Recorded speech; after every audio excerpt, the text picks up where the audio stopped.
नमस्कार, आप हैं बिहार संवाददाता के साथ और मैं हूं मनोज चतुर्वेदी। पटना विश्वविद्यालय जिसकी स्थापना 1917 में हुई थी, पहली बार आज अपने एलुमनी छात्रों का यहां जुटान कराई है और इसमें जो वर्तमान अभी कुलपति हैं उनका सबसे बड़ा योगदान है। हमारे साथ कुछ एलुमनी छात्र जो वरिष्ठ एक्स स्टूडेंट हैं वो साथ में हैं। सर, क्या नाम है आपका? योगेश कुमार नाम है मेरा। कहाँ से हैं? जी मैं हूँ तो पटना से ही। पटना से ही हैं। किस साल में थे? 2003 बैच। 2003 बैच में। किस सब्जेक्ट से थे? ज्योग्राफी से। पटना विश्वविद्यालय के इतिहास में पहली बार ऐसा आयोजन हुआ है, क्या महसूस कर रहे हैं? नहीं, अच्छा लग रहा है काफ़ी। मतलब जो पुराने साथियों से मुलाकात हो रही है, तो ये आयोजन हर साल होना चाहिए कि हम लोग को इससे और पहले से पता होता है ये, और टाइमिंग इसका थोड़ा सा पता रहता है और लोग भी आते हैं, हम लोग प्लान बना करके, ये ज़्यादा अच्छा रहता है। अच्छा, आप योगेश जी 2003 में के स्टूडेंट थे, उस समय के विश्वविद्यालय के परिवेश में और आज के परिवेश में क्या कुछ आप अंतर पा रहे हैं क्या? क्योंकि उसके बाद से ज़्यादा मैं जुड़ा हुआ नहीं था यहाँ पे, तो इसलिए, लेकिन जानकारियाँ मिलती रहती थी, तो वही है कि यहाँ पे देखने में यही लग रहा है कि थोड़ा सा जो पता चला शिक्षकों की समस्या है यहाँ पे, शिक्षकों की कमी है। बाकी इंफ्रास्ट्रक्चर में यहाँ पहले से ज़्यादा विकास हुआ है, नए नए इंफ्रास्ट्रक्चर बन रहे हैं और जैसा अभी कुलपति महोदय बता रहे हैं कि नई बिल्डिंग्स का शिलान्यास होना है, ये सब तो। अभी आप क्या कर रहे हैं? अभी मैं डिस्ट्रिक्ट प्रोग्राम ऑफिसर हूँ। डिस्ट्रिक्ट प्रोग्राम ऑफिसर कहाँ पे? बेतिया में। बेतिया में। तो आप 2003 के आपके बैच के लोग यहाँ कुछ मिले? हाँ, मिले हैं लोग। जी जी जी। ये थे योगेश जी। आपका क्या नाम है सर? कुमार विमल। कुमार बिमल। जी। किस साल में थे आप? 2004 में थे। 2004 में थे, यानी योगेश जी से एक साल जूनियर थे। किस सब्जेक्ट से थे? ज्योग्राफी में ही थे। ज्योग्राफी में थे। तब तो नौकरी पक्की हो गई होगी आपकी। नहीं, मैं पीएचडी कर रहा हूँ ज्योग्राफी। आप पीएचडी कर रहे हैं ज्योग्राफी से, क्योंकि ज्योग्राफी वाले की नौकरी पक्की है। अच्छा, नहीं ठीक। टीचर नहीं मिलते हैं ज्योग्राफी के। उस 2004 और 2023 करीब 18 साल हो गए, क्या अंतर पा रहे हैं आप? अंतर तो अब किस रूप में कहिएगा, अंतर तो पॉजिटिव भी दिख रहा है हमको, हर एक तरह से पॉजिटिव अंतर दिख रहा है। आपके समय टीचर थे, हाँ, टीचर नहीं है। खैर ये तो सरकार के स्तर पे समस्या है, टीचर की समस्या है यूनिवर्सिटी में। टीचर ही नहीं रहेंगे ये तो सरकार के स्तर पे विद्यार्थी पढ़ेगा कैसे? नहीं, तो वही तो बोले, सरकार के स्तर पे समस्या है।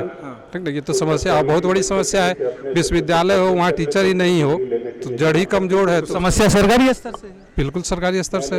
नेताओं की तिजोरी भरेगी, लेकिन स्टूडेंटों के लिए ये हमने कहा सर, नेताओं का जो भी नीति निर्माता है, विश्वविद्यालय का जड़ क्या है? टीचर है। टीचर होंगे तभी तो शिक्षक या जो लड़के होंगे।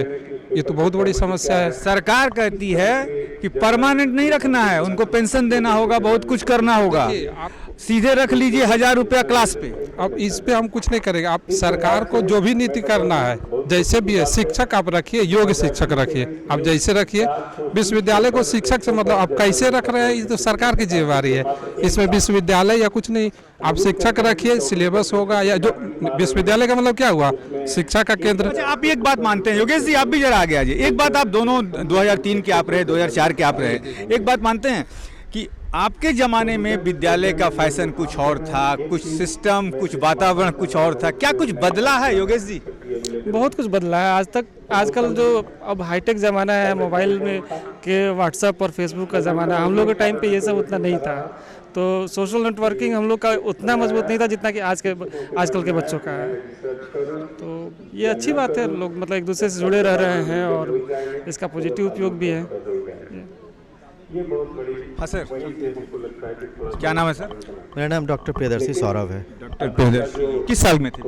2005 में। 2005 मैंने पीजी किया यहाँ से। तो 2005 और 2023 करीब 18 साल हो गए, क्या अंतर पाते हैं आप? एक तो है कि स्ट्रक्चरल चेंज बहुत बड़ा हुआ है। इंफ्रास्ट्रक्चर के स्तर पे आप देख लीजिए कि जो लैंग्वेज डिपार्टमेंट है, भाषा भवन, उसकी छतें गिर रही है। तो जिस कॉलेज का इंफ्रास्ट्रक्चर इतना कमज़ोर हो गया, एक तरफ ये अखरता है, दूसरे तो एकेडमिक माहौल है।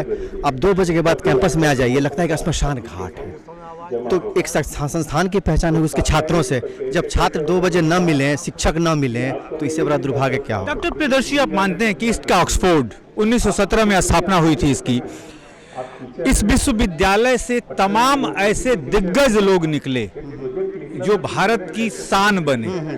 आज क्यों आखिर ऐसा हो रहा है कि पटना विश्वविद्यालय उस तरीके के छात्रों का उत्पादन नहीं कर पा रहा? मैं उत्पादन कहूंगा इसको। देखिए, सबसे बड़ा बात है कि यदि पटना कॉलेज, बीएन कॉलेज की बात करें तो ह्यूमैनिटीज और आर्ट्स में लड़के बहुत कम आ रहे हैं। इंटेक जो स्टूडेंट का है वो बहुत कम हो रहा है। स्टूडेंट जा रहे हैं जॉब ओरिएंटेड की तरफ, तो लाजमी है कि वो बच्चे प्रोडक्शन आएगा नहीं।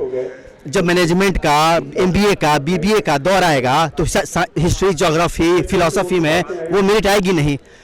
अब ह्यूमैनिटीज पढ़ के, सोशल साइंस पढ़ के कोई जॉब की आकांक्षा बच्चों में रही नहीं। तो एक तो वो रीजन है। दूसरा है कि एकेडमिक में वही लोग आ रहे हैं जिनको आईएएस में सिलेक्शन नहीं हो रहा है, बीपीएससी में सिलेक्शन नहीं हो रहा है, वो लोग मिलनी फ्रैंकली बता रहे हैं, वही लोग आ रहे हैं एकेडमिक्स में। तो जो टैलेंट नर्चर होता दूसरी दिशा में, वो यहाँ किसी तरह मजबूरी में आ रहा है, तो वो कैसा जनरेशन पैदा करेगा? ये सच्चाई है हायर एजुकेशन। 2005 के आप प्रेसिडेंट रहे, आपके कलीग मिले यहाँ? हाँ, कई लोग, हमारे एक मित्र, ये हमारे मित्र बैचमेट थे, और भी कई हैं जो प्रोफेसर हैं, कुछ लोग एडमिनिस्ट्रेशन। प्रियदर्शी, आप अभी क्या कर रहे हैं? अभी मैं जेपी यूनिवर्सिटी छपरा में असिस्टेंट प्रोफेसर हूँ। जी, धन्यवाद डॉक्टर प्रियदर्शी। आप सर, क्या नाम है? मेरा नाम कन्हैया जी हुआ। कन्हैया जी। किस साल में थे? हम 2018-20 में यहाँ से एमए इकोनॉमिक्स से पास आउट हुए। अभी क्या करते हैं? अभी हम बीएड कॉलेज में असिस्टेंट प्रोफेसर हैं। कहाँ पे sir? Islamia teachers training BEd college Phulwari Sharif. Islamia teachers training BEd college Phulwari Sharif. Phulwari Sharif में। जी, बहुत धन्यवाद। कि इंफ्रास्ट्रक्चर के मामले में कितना कमजोर पाते हैं? देखिए, ना से भला हाँ है। न से भला हाँ है, न से भला हाँ है। क्या नाम है सर? डॉक्टर दिलीप कुमार मेरा नाम हुआ। डॉक्टर दिलीप जी, किस साल में थे आप? मैं 97-99 में पीजी मेरा हुआ। उसके बाद दूसरा पीजी मेरा हुआ 2007-9 में रूरल मैनेजमेंट, और पीएचडी मेरा हुआ है फाइनल 2018 में। 2016-18 मेरा पीएचडी का बैच रहा है। 2.5-3 साल में 18 लड़कों में के बीच में मैं सब। उस समय में और अभी के परिदृश्य को देखते हुए क्या फर्क पा रहे हैं? सबसे बड़ा फ़र्क तो ये है कि पहले उस समय जो हुआ करते थे, जो हमारे फैकल्टी हुआ करते थे, जो प्रोफेसर थे, काफ़ी फेमस थे, काफ़ी मतलब नामी गिरामी हुआ करते थे, काफ़ी जानकार थे, और उनका पूरा मतलब इंडिया लेवल पर उनका नाम हुआ करता था। जैसे इतिहास डिपार्टमेंट की बात की जाए तो आर.एस. शर्मा हो गए, कालीकंकर दत्त हो गए, और भी प्रोफेसर रहे हैं हमारे डिपार्टमेंट में, जो है कि प्रशांत दत्ता सर हो गए, प्रोफेसर अमरनाथ सिंह सर हो गए, डेजी मैडम हो गई, माया शंकर मैडम हो गई, तो इतने सारे प्रोफेसर। देखिए, क्या वो दौर था 97-98 का। डॉक्टर साहब ने यहाँ से शुरुआत की अपनी, और प्रोफेसर के नाम, जो इनके फैकल्टी के प्रोफेसर थे, उनके नाम आज तक डॉक्टर साहब की जेहन में है। पढ़ाई उसे कहा जाता था, और इसीलिए पटना विश्वविद्यालय जो है ईस्ट का ऑक्सफोर्ड कहा जाता था, जिसकी स्थापना 1917 में हुई थी, आज़ादी के 30 साल पहले। अब आप समझ सकते हैं कि क्या होगा ये विश्वविद्यालय, और क्यों इसे ऑक्सफोर्ड, ईस्ट का ऑक्सफोर्ड कहा जाता था। तमाम देश के दिग्गज यहाँ से जो पढ़ के निकले, देश की शान बने। हाँ डॉक्टर साहब, बताइए। जी, तो वही उस समय जो प्रोफेसर होते थे काफ़ी नॉलेजेबल होते थे, काफ़ी फेमस होते थे, और एक एक ये हिस्ट्री डिपार्टमेंट जो है, डिपार्टमेंट ऑफ हिस्ट्री, उसमें जो है प्रोफेसर की संख्या थी 14-15 प्रोफेसर हुआ करते थे। अभी यहाँ पर एक भी रेगुलर प्रोफेसर नहीं है, सारे गेस्ट प्रोफेसर के भरोसे चल रहा है। तो अभी आप देखेंगे जिस समय, उस समय आज से 25 साल 30 साल पहले जितने प्रोफेसरों की संख्या यहाँ पर थी, और इतने वर्ल्ड लेवल पर कई प्रोफेसर जो ऐसे रहे हैं हिस्ट्री डिपार्टमेंट में, जो वर्ल्ड लेवल के वो जो है फेमस रहे हैं। डॉक्टर साहब, आपको रोक के एक बात पूछना चाहूँगा। इतना इंफ्रास्ट्रक्चर में यहाँ कमी है, फिर भी अभी छात्र यूनियन का चुनाव हुआ, उसके नेता लोग कहे कि इसको केंद्रीय विश्वविद्यालय का दर्जा दिलाएंगे। तमाम लोग, मुख्यमंत्री से लेकर मांग हो रही है कि केंद्रीय, क्या इतने कम इंफ्रास्ट्रक्चर में केंद्रीय विश्वविद्यालय का दर्जा मिलना उचित है? देखिए, सेंट्रल यूनिवर्सिटी की जो बात है, ये बिहार में सबसे पहला प्राचीन विश्वविद्यालय है, बिहार में, और पूरे भारत भर में 7वां इसका पोजीशन है सबसे एंशियंट इंडियन हिस्ट्री में।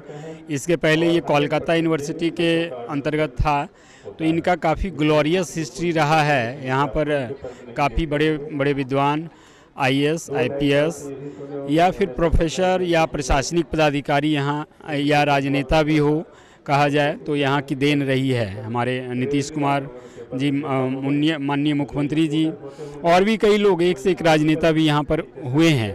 तो ये चूँकि पुराना यूनिवर्सिटी है और ये काफ़ी पुराना मांग है इसी विश्वविद्यालय का कि यहाँ इसको सेंट्रल यूनिवर्सिटी बनाया जाए। इंफ्रास्ट्रक्चर की कमी है, तो अभी डॉक्टर साहब आप क्या कर रहे हैं?